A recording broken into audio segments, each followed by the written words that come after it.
Hey King, And Jim Varmer, Georgia Voice. How you doing this morning? I'm good. How are you? Good. I started watching the series this morning. I'm really enjoying it. Thank you so much. I appreciate that. Yeah. So how did the series come about for you? Yeah, I was touring a live show called Overcompensating.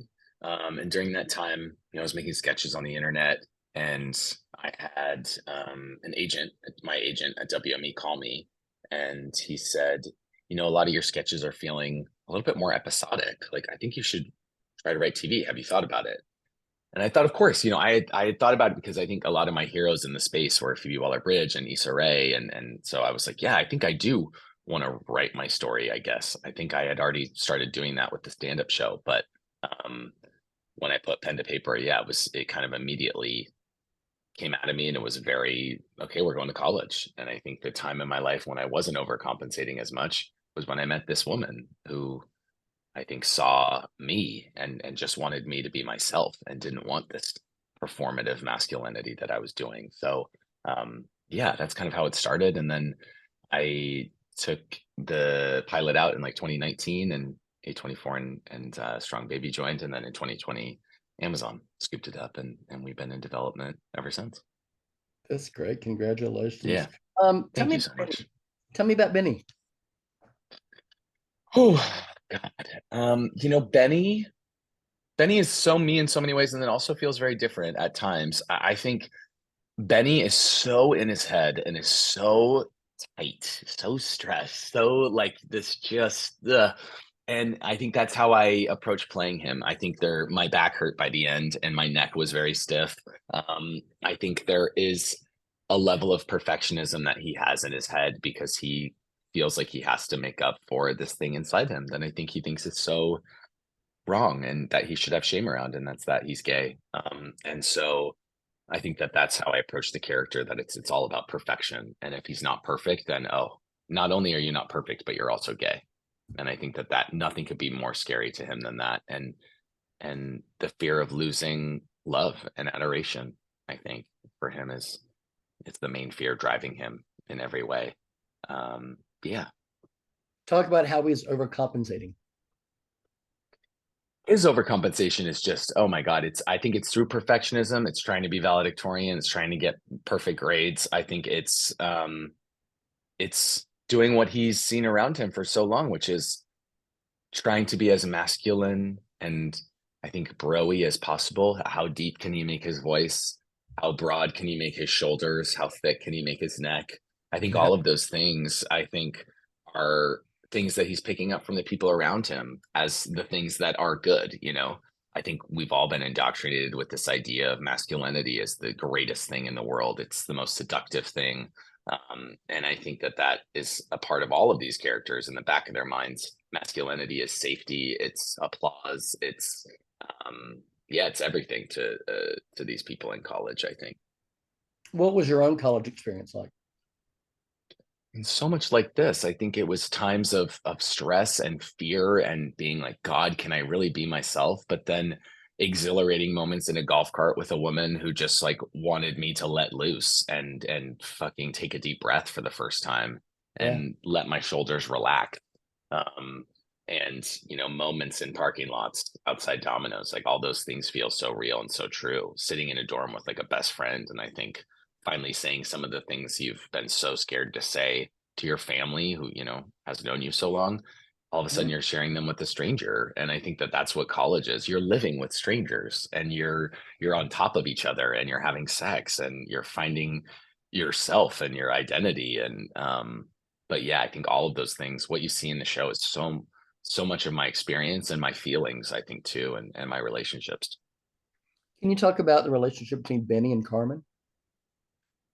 So Because that, I mean, is the core of the show. Yeah, it's everything. I think it's the first time both of them are really seen and seen in for who they are, even though they don't see it themselves. I think that the way Benny looks at Carmen in scenes, I think I always wanted to play it like he is in awe of her. She's so funny and so brilliant and so special, and she feels so special. Yet she's received no applause, I think, and she's so looked over. Whereas Benny, I think, has this kind of like very stereotypical version of a boy next door that's a bit vanilla and a little boring, honestly. And he's so applauded for it and receives so much praise. And she doesn't want any of that performative things. I think she wants the moments when he's talking about Glee and laughing. Oh, I'm so sorry. There's a call. I'll just be right back. One second. Hi, sir.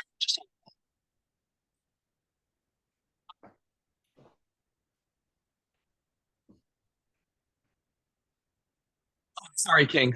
Okay. Yeah, I think I answered that, hopefully. Yeah, that's fun. Can you talk about Benny's relationship with his sister and how that maybe evolves throughout the series? Yeah, I think, I did go to college with my sister, which felt like there was like a spy there who had experienced me in the past. And then I was trying to balance what she knew and who I wanted to be at college. We do not fight though. I get along with my sister eerily well. So I think instead in the show, I love this idea of two people living so dishonestly and through that dishonesty can't get along. And I think that as it evolves through the show, I think they start to see the cracks of these facades of each other.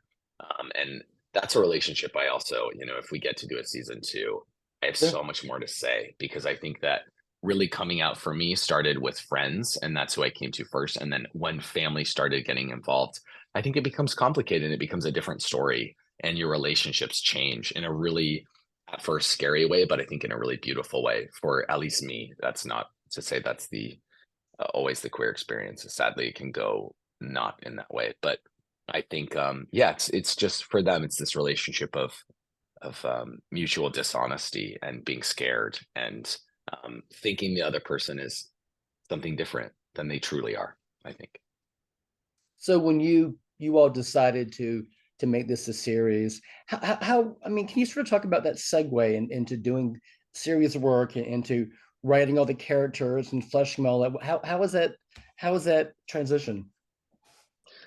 I think I everything kind of took its time. I mean, developing a TV show takes a really long time, and this did take a really long time. But I think it allowed me at each step to really take a beat and I think and really think about what I wanted to say, who these characters were, what they wore, what the world of the show would look like, what we wanted people to feel when they saw it. So I think the fortunately I wore a lot of hats in my career at the beginning of it and I was thinking about these things in totality.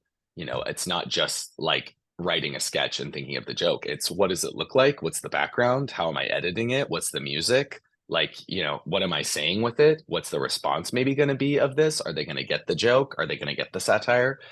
And that to me, I think aided in every aspect of this. Um, because I think without it, maybe I would have gotten decision fatigue. I would have been like, what do you mean I have to know what the website says in the corner? But I think because I came up the way I did on the internet, I was excited by that prospect. And I did have these ideas because of the time that it took to get this on screen. Um, so there were a lot of similarities in a way. I feel like nothing could have prepared me to make a TV show, but it did the best it could. Yeah. Can you sort of talk about the tone because Mhm. obviously there's some very funny moments, but at the heart this is really about your character, Carmen's character, about these other characters really discovering themselves. So can you sort of talk about how you balance the tone of it? Just always making sure it felt true to that time in our lives and I think what it felt like to be in college, I think. And for me, it would be these really huge highs and these, I think, performative moments in front of everybody. But then when you get to the dorm room at the end of the night, the alcohol or the drugs or these things kind of wear off and you start to sit with yourself, I think. And as you grow up, you start to think about who you actually are. And you're asked these big questions in college of like, what are you going to study? What are you going to do after this? Like, who were you in high school? Who are you now? I think all of those things, I think allowing them all to exist. Um, I think for us, it just meant, yeah, for me, I think allowing conversations to go into grief in terms of Carmen, but I think sadness and loneliness and fear. And I felt all those things in college and started to have these real feelings, I think, that maybe I didn't process or know what was going on in high school. But in college, I think I started to. Okay. And I think that's what, if we were going to tell this honest story of college, felt like for tonally, um, I thought this is how we tell it in the most truthful way. And then, at the end, Carmen turns and she has pink eye. So now we're laughing again, and this is absurd. And college is absurd, and that feels true too. Yeah, I think I have time for about maybe 30 more seconds. Can you Great. tell me why this show, is so appropriate for this time that we're living in right now? I think it's appropriate because I think that um, it's about true. I think that the show, I hope that people feel human empathy and see themselves on screen, and maybe not even in the character that they thought they would. I think that, you know, uh, my favorite response to the show has been somebody being like, I'm not gay, but I saw myself in this experience of trying to perform and be loved. And I do think that it's unifying in a way. And um, and I think that the show hopefully offers people even just a little bit of a safe space for a moment to be on a bed with a best friend and rip through this show and laugh and cry and have some catharsis over that time in your life or the time you're in right now. And yeah, I feel very lucky to make comedy at a time when I think that people really could use it, I think, and also a show about human empathy and the what it means to be a person trying to find yourself in a world that holds you so many times and tells you so many times you're not wanted or you're not going to be loved in that way. All right. All right. Thank you so much, Benito. I enjoyed this series. Thank Thanks for you. your day. Nice talking to Thank you you. so much. Thanks, Thanks, Jim. Ryan.